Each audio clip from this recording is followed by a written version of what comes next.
All right. Well, thank you for joining us for the Foundations of Inclusive Science Communication presentation this afternoon. Before we introduce our speaker, Dr. Canfield, we'd like for folks to know that this event today is the start of a 5-month series of webinars and workshops that are all centered on building confidence and skills in science communication.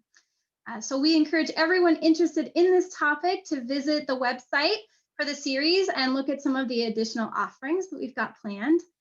The next 2 events in the series are shown here on the screen. So there's a survey design basics course being offered at the end of the month that has just a few spots remaining. It's still open, but almost full.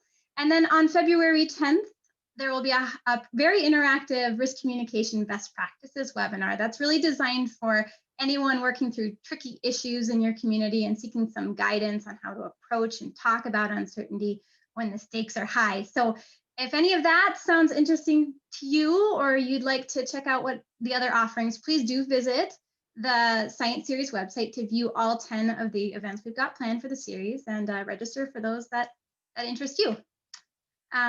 This event today and all of the events in the Science Communication Strategy series are brought to you jointly by the Lake Superior Coastal Training Program, the Lake Superior Reserve Coastal Training Program and the Lake Superior Collaborative.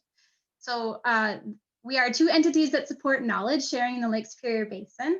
The Coastal Training Program brings learning opportunities to decision makers and professionals who work in Lake Superior's coastal spaces and places. And the Lake Superior Collaborative is a watershed partnership that was formed in 2018 to coordinate protection and restoration efforts in Wisconsin's portion of the Lake Superior Basin.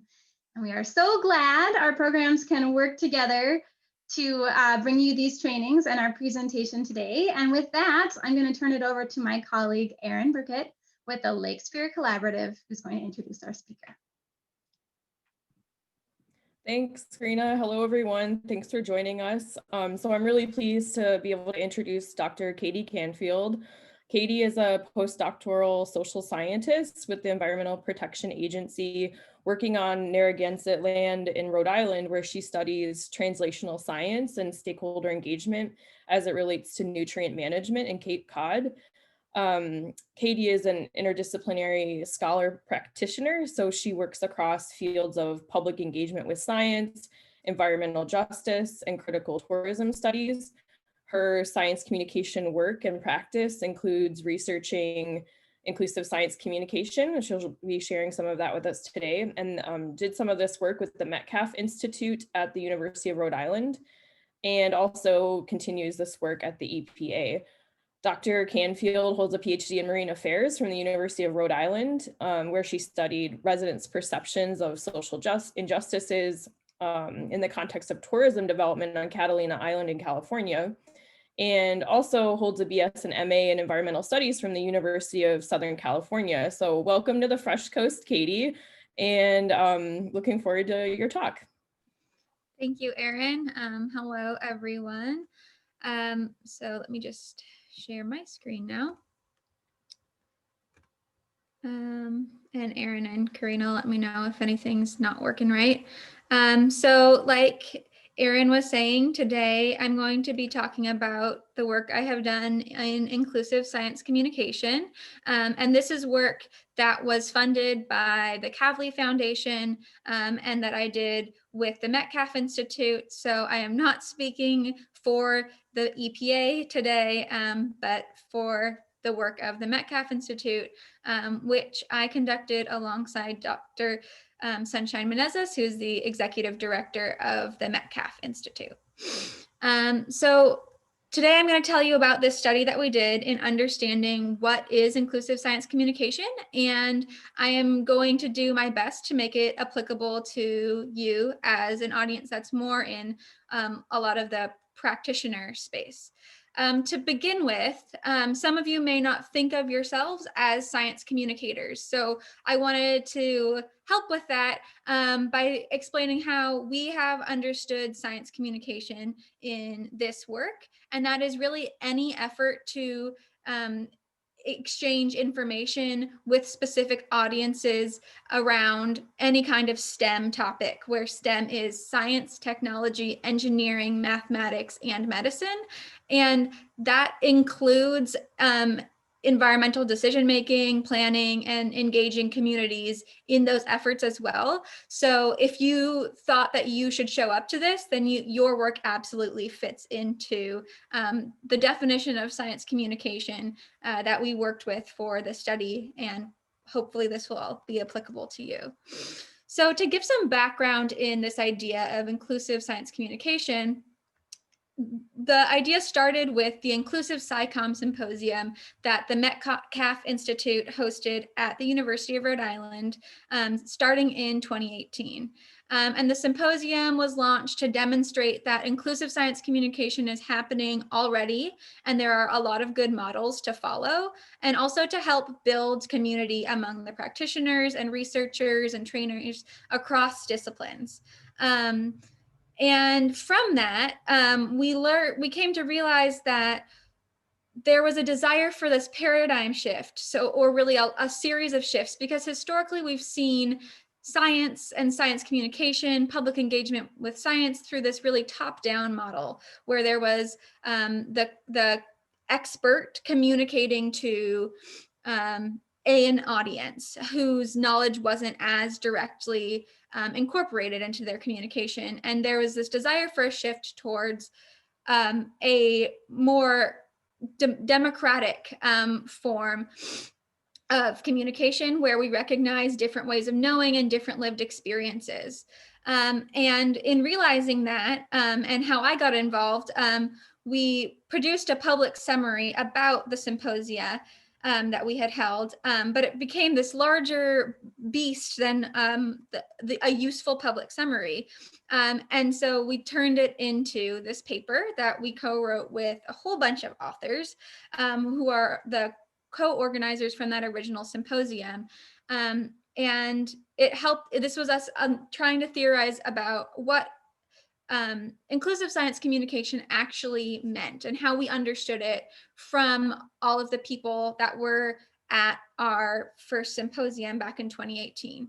So there are a lot of characteristics to this term, and the terminology itself is always evolving as well. But as we defined it based on what we learned from other leaders in the field at this symposium was it's a desire for this paradigm shift that recognizes the history and centers the voices of marginalized individuals and communities in STEM. It understands intersectionality and recognizes that we have identities that overlap. It recognizes the biases of researchers and practitioners in the science communication space. And it is a way to address systemic problems of access to STEM. So this was our definition from that first effort at a symposium. And from that initial work, we launched into this landscape study, which is the results that I'm going to share with you today. And that led us to a number of recommendations that you all can bring into your practice. So we conducted a landscape study that was funded by the Kavli Foundation to understand what is going on in this field, which we're really, I'm going to say field, but what I mean to say is movement. We spent a lot of time thinking about how to approach this, and it's really a movement of bringing together all of these experts who are doing this work under one big umbrella. We may not think of ourselves as inclusive science communicators, but we really all are doing it through our different disciplines, and this is a way to bring it all together. So I conducted interviews with 30 leaders in the field of inclusive science communication, from academic disciplines, from research approaches, from more practice approaches, from community engagement, from museums. And we worked with an advisory committee to identify who to talk to in this study. And in it, we worked to understand how people are approaching inclusive science communication, what inspired them to be in this space, and where they see the movement going and what will get us there. And in the study, we identified one of our big things. We identified these three key traits of intentionality, reciprocity, and reflexivity. And these came out in all of the interviews that I conducted. So the main one that came out for everyone was this idea of intentionality in approach. And this is a focus on considering your audience, your definition of science, and how different marginalized identities are represented or excluded in science communication, and being intentional about how your communications address those considerations. The second key trait is reciprocity. So this is looking at the inequities in partnership between the scientist or the historic expert and the audience, and trying to create a co-benefit or a co-created benefit out of this relationship. And then finally, there was this idea of reflexivity that came out, where there's a need to that the interviewees expressed the need for this continual reflection on who they are as researchers or practitioners, and whether they are the right people to be doing the communication, whether they're the right people for the different audiences, and adapting their approach and their content as needed to be inclusive. And all three of these traits need to operate simultaneously. And a very important detail here is that they're all grounded in an equitable approach, and this focus on equity, because you can do each of these things individually, and you can do them without a focus on equity potentially. But what makes it truly inclusive science communication is this focus on equity at the basis of it all. So along with those key traits, we also identified a number of challenges to the field. And the major ones were a lot of the big challenges, honestly, are a result of the movement coming from a lot of academic disciplines to begin with. So one of the most consistent challenges we identified was this problem of disciplinary silos. So people in communication studies or social science or biological science being very isolated in the literature they read, in their way of doing things and knowing things, and then let alone the siloing between the ivory tower and the community, and the way that inhibits our ability to recognize different ways of knowing and different ways of communicating. There's also a big challenge in the form of language, both in terms of, again, disciplinary language differences, but also, of course, people speaking English or Spanish or other languages, and the barriers in what words we even have to communicate in different languages. Another major challenge is a simple lack of understanding of what is the practice of inclusive science communication, and that lack of understanding inhibiting the advancement of this movement. I'm going to try to share some of those potential practices with you today. Another challenge was the risk for early career scholars in attempting to pursue these careers, because it's seen as a little bit radical at times, if you are trained as a bench scientist, perhaps, to go into this different field. We also found a lack of diversity in who is in the movement. So like in science communication more broadly, there are a lot of female identifying people in this space. And then also a lot of white women at time we found were in this space as well.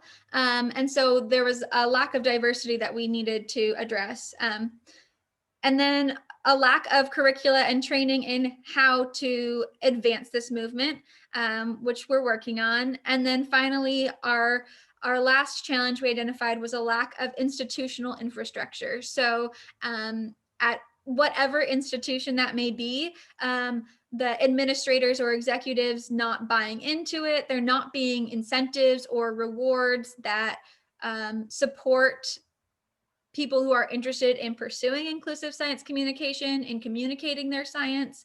There not being enough resources, and then the always present issue of funding. Now, along with the challenges, though, we also identified a number of pressure points, which aren't bad, but are things to be very aware of as things that could either inhibit the advancement of this movement or propel it forward. So the main pressure points we identified was the need to have a framing of the movement that invites all of us to the table, to the tent, to feel that we all belong, that we are all relevant to this movement, rather than enforcing the idea that all disciplines need to stand separate. Secondly, we identified the pressure point of the need for spaces that are both virtual and in person, of course, mainly virtual right now, that invite interdisciplinary and intermodal collaboration. So intermodal being there are different ways to engage people with science, be that museums or one-pagers about your work or public forums. So going into all those different collaboratory options, and then also building networks. And connecting existing communities to have these growing larger networks. Again, early career scholars are a big part of this movement. And so a major pressure point is supporting them and amplifying their inherent focus on inclusion in their science communication. And then finally, another pressure point we identified is a need for creative approaches for evaluation and funding that embody those key traits of intentionality, reciprocity, and reflexivity. So based on all of that, we identified 10 recommendations for how we can take this current landscape of inclusive science communication and propel it forward. And here are all 10 of them.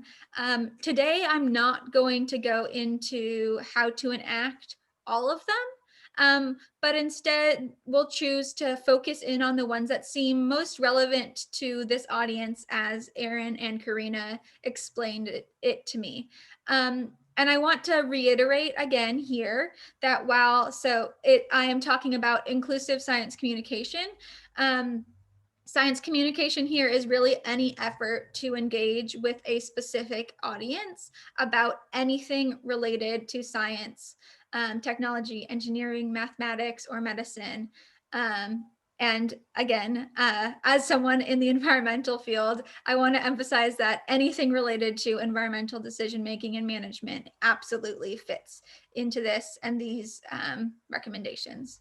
So the first recommendation that we had that I wanted to emphasize was embedding those key traits that I keep mentioning into all of our communication efforts.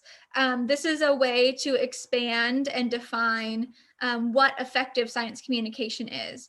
And what this would look like is being aware of the community that is impacted by your work, that your decisions are impacting, and designing engagement that considers the various roles of all community members, including yourself, in engagement.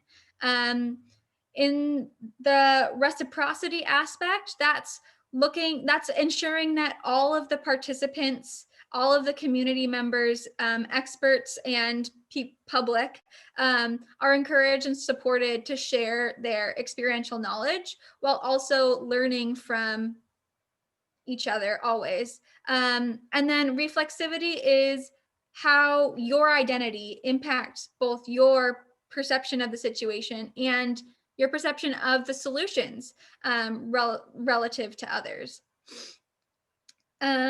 So the next recommendation, so this is essential to promoting inclusive science communication, but it alone is not enough. So beyond embedding these key traits, we also need to embrace transdisciplinary, intersectoral, intermodal expertise and diverse ways of knowing. those are a lot of jargony words, which is kind of funny because the point of all of those words is to say we need to break down these silos and these isolated ways of doing things to work together better. And this is a focus on learning from other fields that we might not see ourselves in.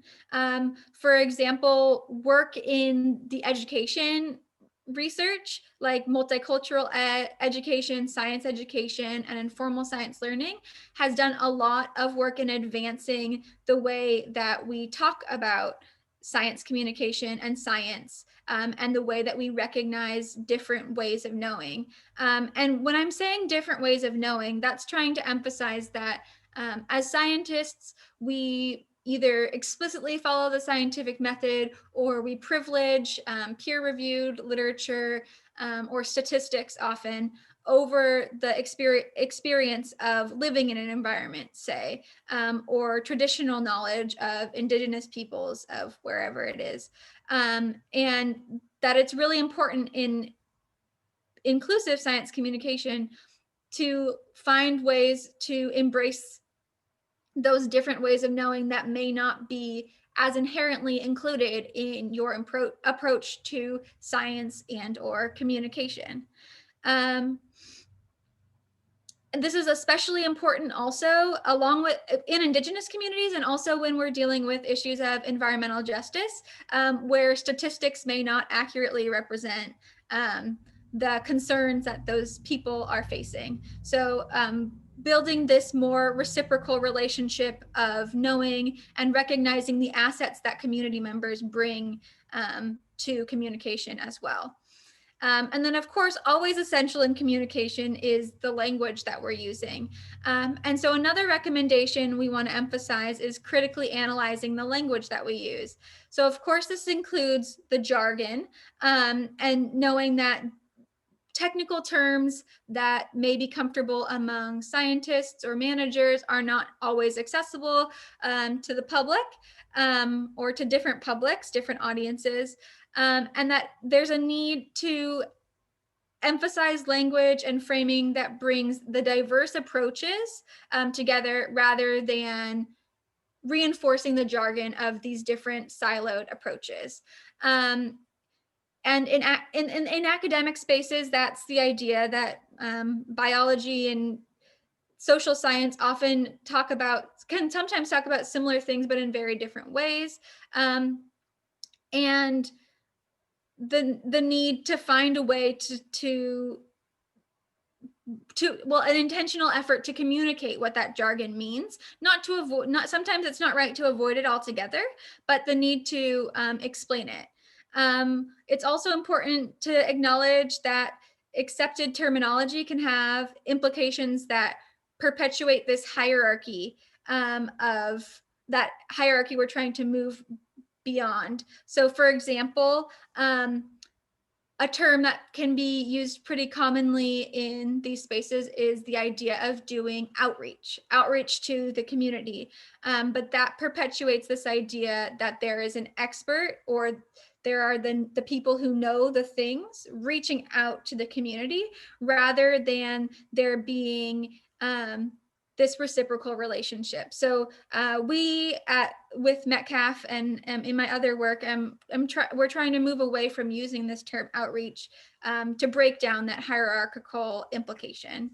Another example that I really like to use of how we can use two different terminologies to say the same thing is that in the science education research, there's a lot of talk about the idea of science efficacy. So the idea that you feel like you are a scientist, or that you feel like you belong in science. And then in Twitter, which is another really big space for inclusive science communication, people will use hashtag, "this is what a scientist looks like," to demonstrate they belong in science. These are two ways of talking about the same topic, but the folks often in the practitioner space won't be familiar with the jargon that means the same thing as their colloquial way of talking about an issue. So being very aware of the language that we use. Continuing on this language idea, another recommendation that we identified is the need to expand opportunities for multilingual engagement.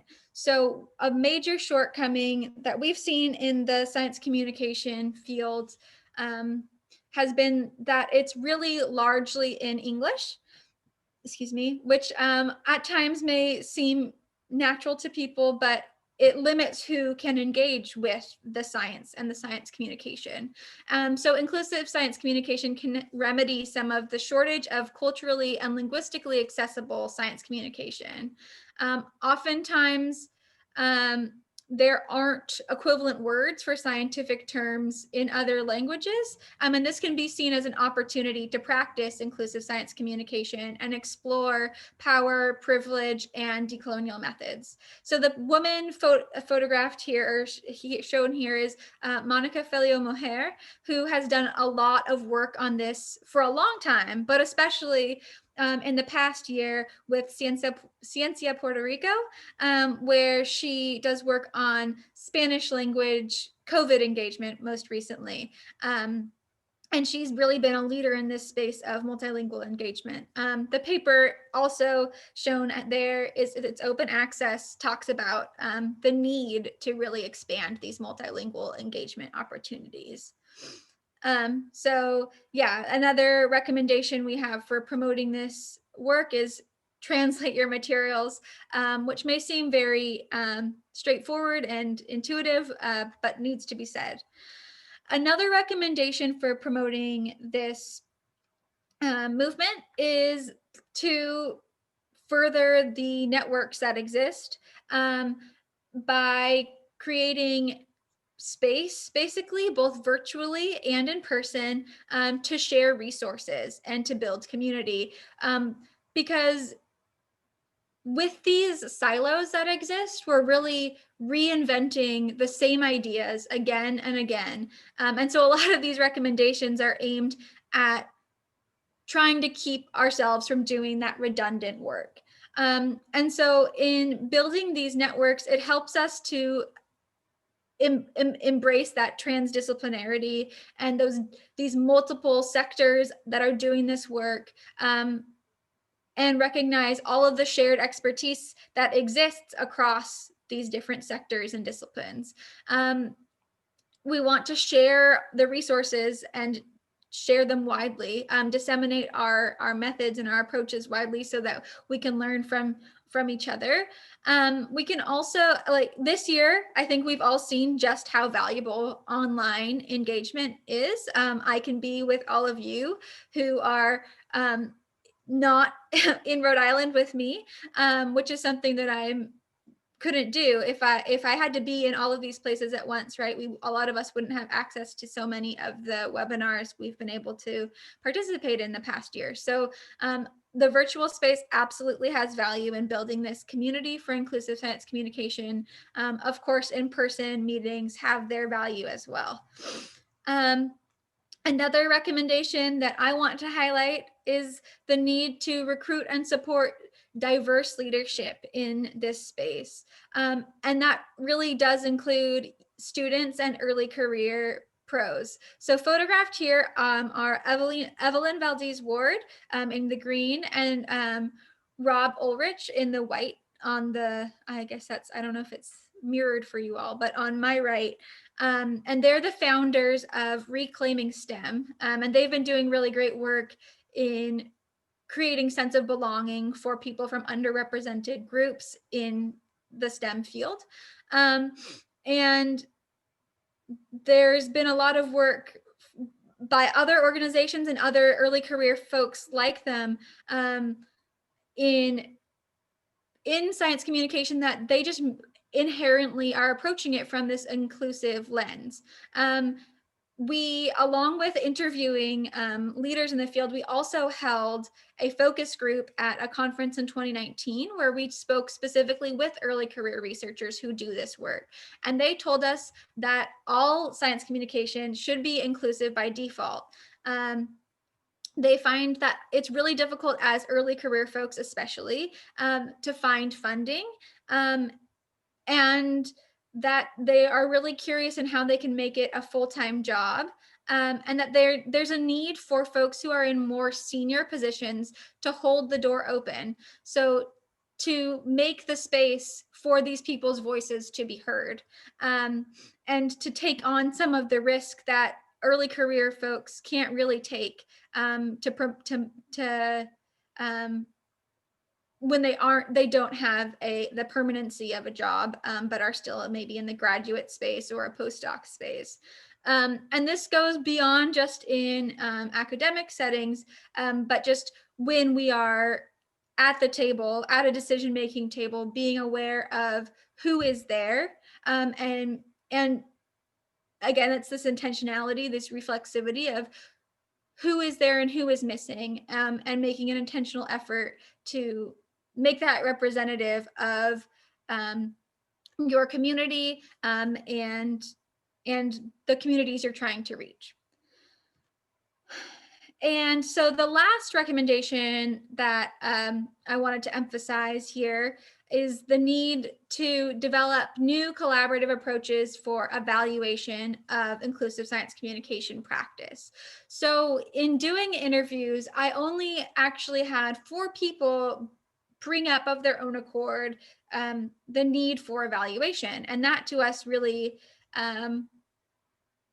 surprised us a little bit, but didn't, in that there really isn't a ton of evaluation that exists. It kind of surprised us that more folks weren't concerned about that. But we need to have effective evaluation of our inclusive science communication practice in order to know how to best do this work. And so it's kind of a call to action to all of us to think about how we are evaluating our efforts.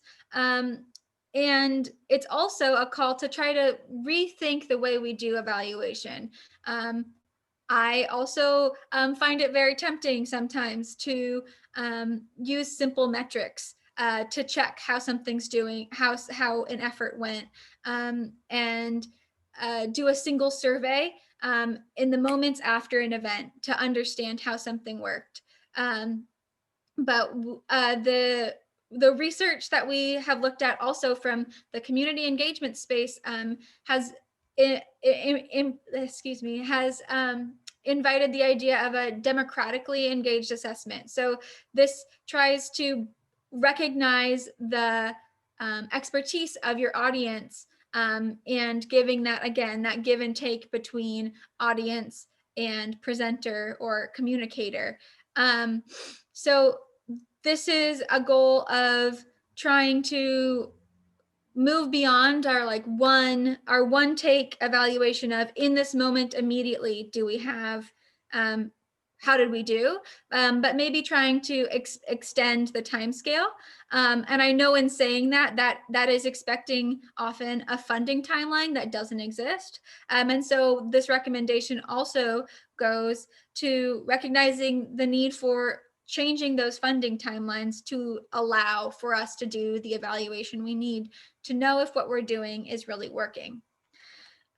So having said all of that about all of those recommendations, one thing I want to emphasize is that inclusive science communication integrates all of these ideas that already exist in a lot of different spaces.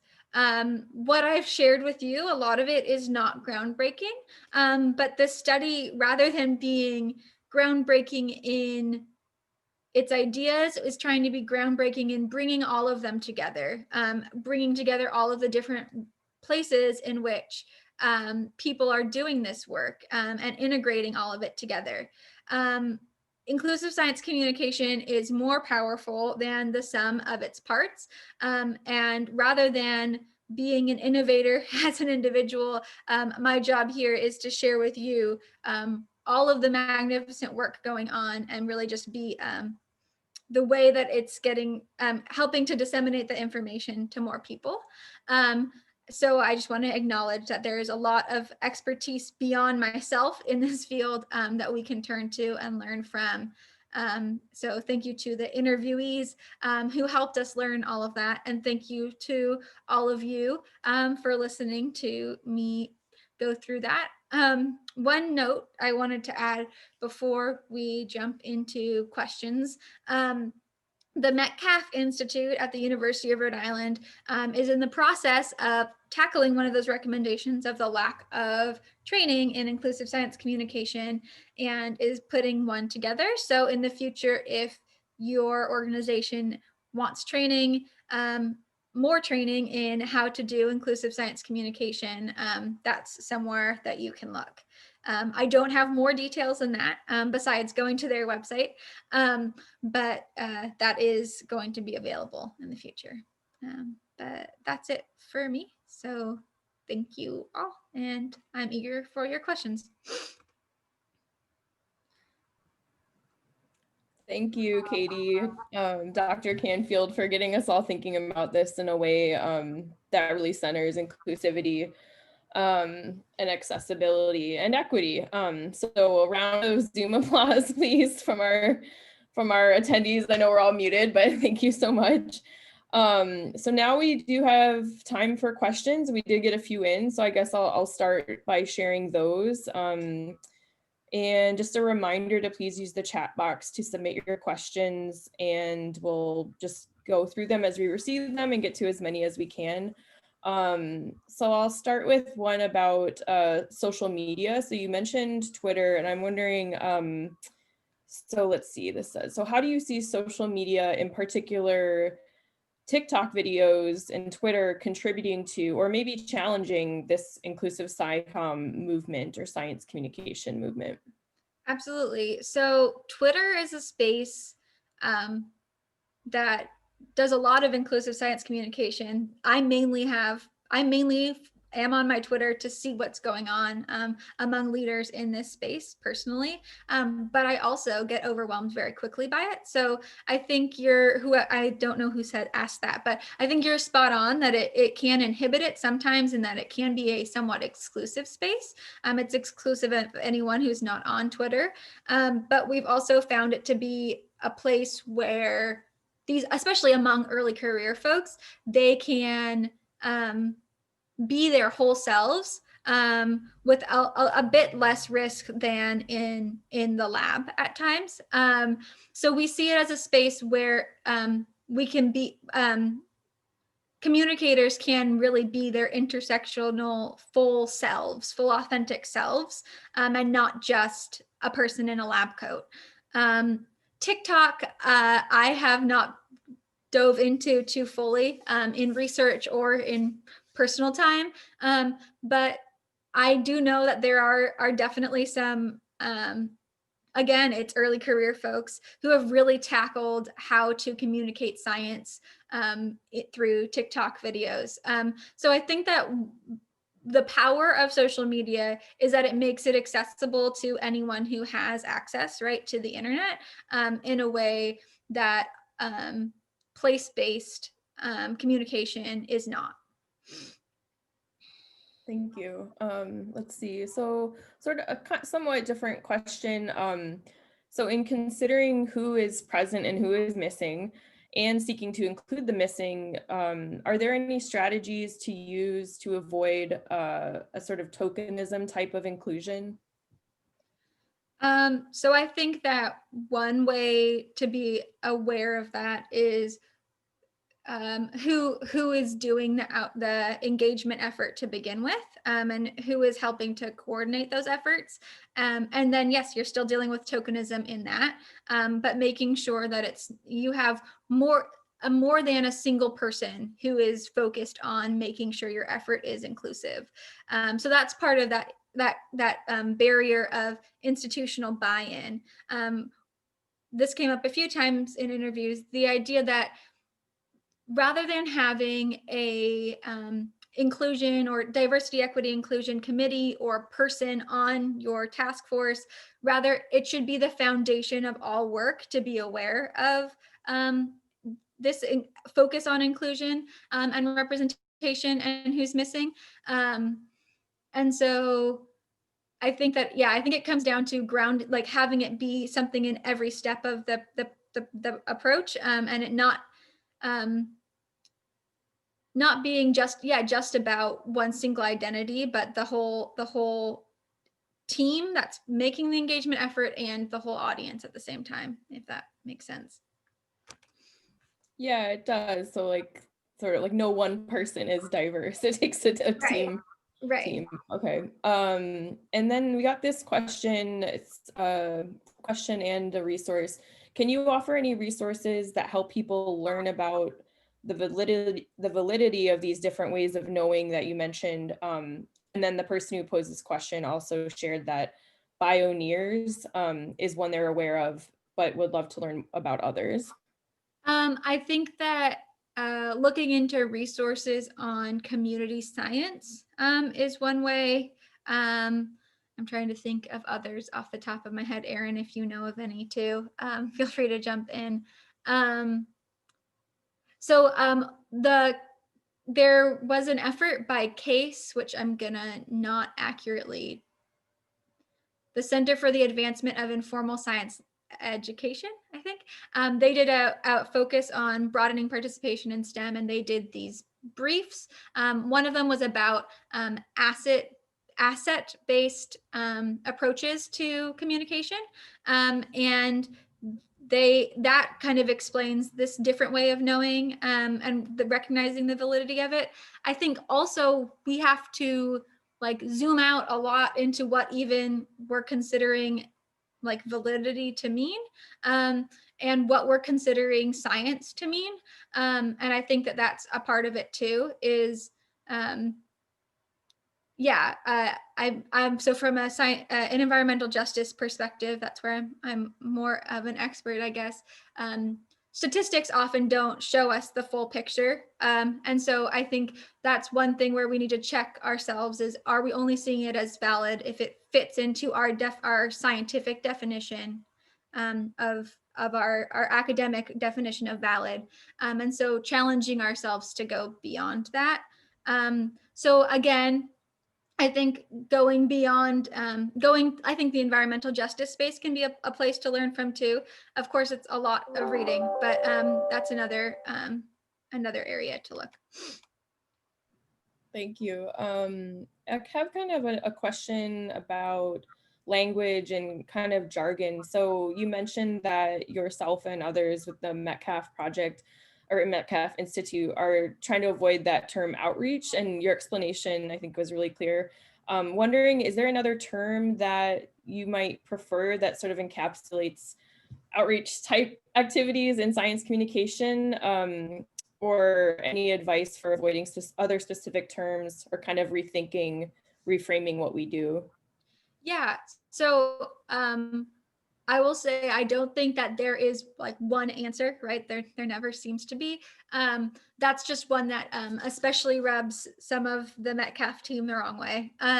But I think that public engagement with science is one phrase that people like to use, because that's not demonstrating necessarily a monodirectional approach.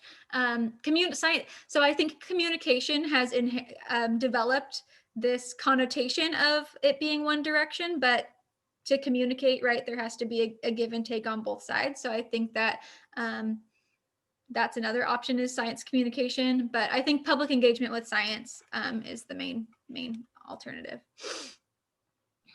Okay, thank you. And this is I think a big question in a small package. So in the context of inclusive communication, how do you tell someone their facts are wrong? Avoiding kind of that expert role. Maybe this question is more about the balance between the two. Yeah, there's a lot of theorizing about how to do that that I probably can't quote back accurately. Telling someone their facts are wrong. I don't know if I have like a strong answer to that. I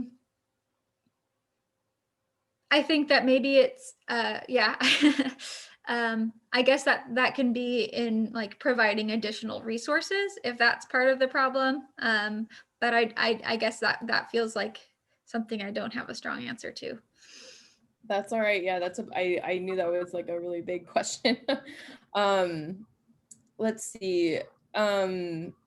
this is sort of like the insider question. How did you change your presentation to practice and model inclusive science communication? Can you give us any insights to, yeah. So I don't think that PowerPoint and a single speaker is necessarily the most inclusive approach. Optimally, I would have, so I'll say some things I didn't do that I would have done. Like I didn't have captions, which auto captioning can be really difficult, and that being accessible to hard of hearing people is difficult and expensive. And that's something we're still working on at Metcalf also. But some things we did do was we focused a lot on thinking about graphics and trying to minimize text. I know some of the slides didn't hold up to that, but I do think that like that's one way we try to be inclusive. And then also all of the pictures are from our Inclusive SciComm Symposia. So trying to demonstrate who our community is and demonstrating who we think belongs in this space and that really is everyone. I think those are some of the efforts that we made.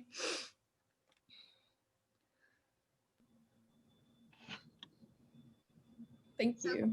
So Kaytee, I'll jump in with a question here as we're still looking in the chat box to see if any others have come in.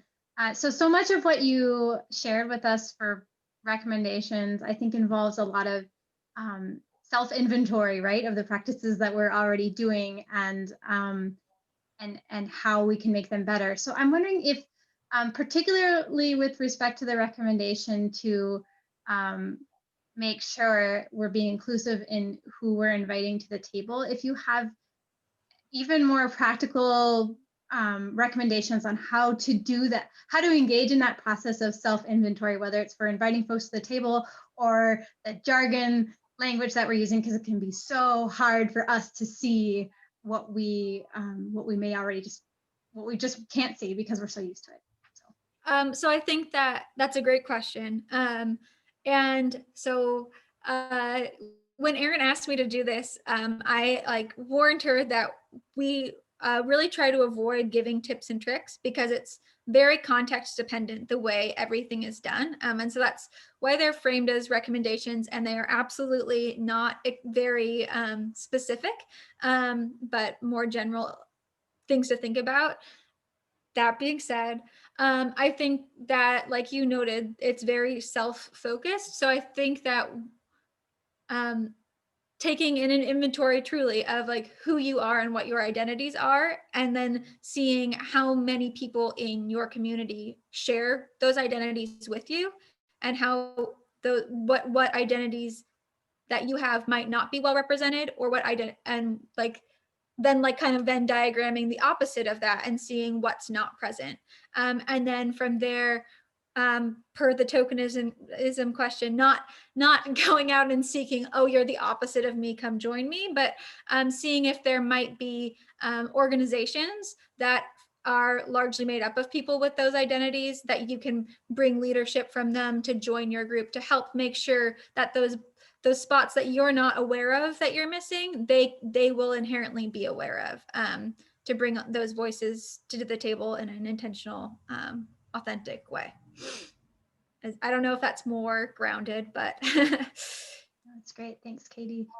Canfield. So we've got another question came in on that, kind of back on that idea of when telling folks that their facts are wrong, kind of in that vein. So how do you balance the need to be inclusive with the reality of alternative facts, a term we now all know, and the need for accurate information on consequential topics? And some of the examples this person referenced are like COVID transmission and vaccines, right, where the stakes are really high. I think that in those cases, it's important to recognize where the person's coming from, and I mean maybe the fear that they might be coming from, and addressing that. But I think in terms of providing opportunity for input and then still being accurate in your response,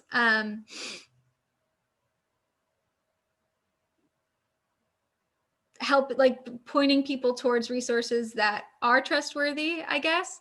There definitely like is a point where you can be getting more input than is useful. I understand that.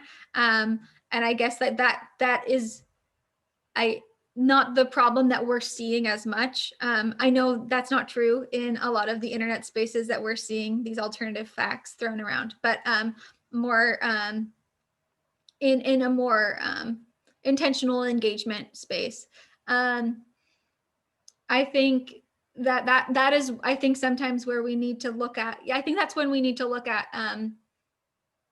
who that person is, and think about how you can cater your delivery of the facts to the way that they will hear them. I think that's where that intentionality matters. And I think that to not to get political, but that's where sometimes we have trouble hearing, is when we're not speaking to people in a way that they're ready to listen, or a way that they're going to hear, with the way that they're going to hear something. So yeah, big questions today. So we've opened the chat, as you'll notice, for folks to share any remaining questions they might have, as well as comments and resources. We know that having a blind chat can be a little, I feel a little lonely. So we've opened that up now. If anyone else has any lingering questions for Dr. Canfield, this would be a great time to pop them in there. So I have a follow-up question about evaluation. You mentioned, one-off forms may not be like the best or the only way. And I'm wondering if you can maybe share, if you have, and you may not have this prepared, but a specific example of like a communication situation where you tried to practice more inclusive evaluation as well, what that might look like.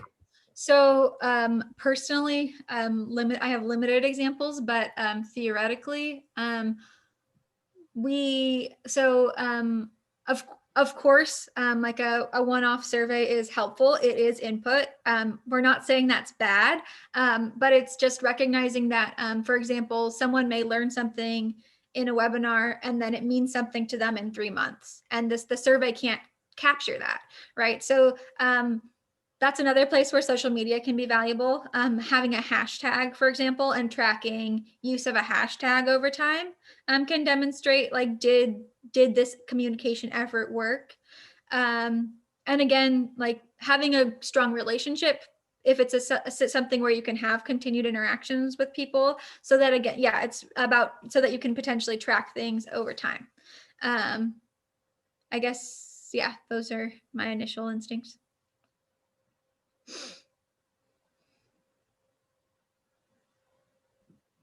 And I see Karina has shared in the chat links to the papers that you mentioned. And so everybody can have those. Let's see if I see any other questions.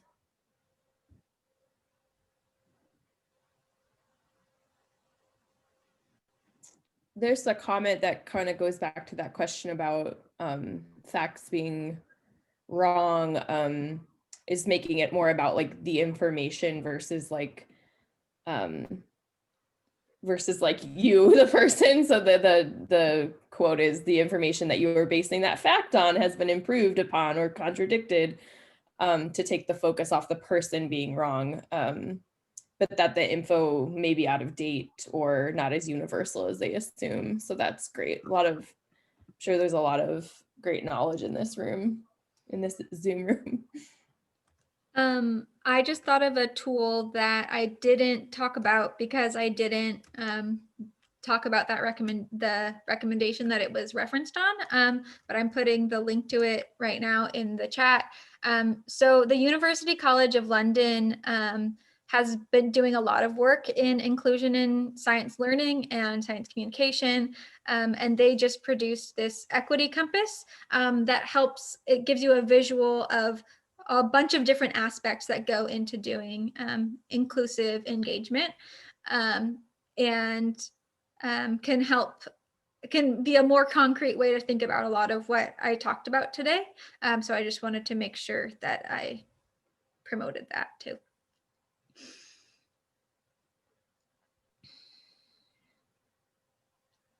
So before we close, I just want to acknowledge there was a comment in the chat box that went just to me, but it's thanking you. So thank you for shining light on this space was the comment. We need everyone to feel that they trust STEM information and contribute to the body of knowledge that STEM encapsulates. So I wanted to share that back with you because I think it was intended for all. And with that, Erin, you want to take us out here? Sure, I just lost my mute button. So thank you, Kaytee, Dr. Canfield, for sharing with us today. That was really a great way to start our series. Thanks everybody for joining. We do have a very short few question evaluation for the event that we're gonna put in the chat. Karina, do you mind doing that? And also we'll send it out via email because I know some people have hopped off, and we do really appreciate your feedback. It helps us plan different programs and events in the future. It's just a few questions. But yeah, thanks to you everybody for joining the webinar. We hope to see you at our other science communication series events. Have a great day, everybody.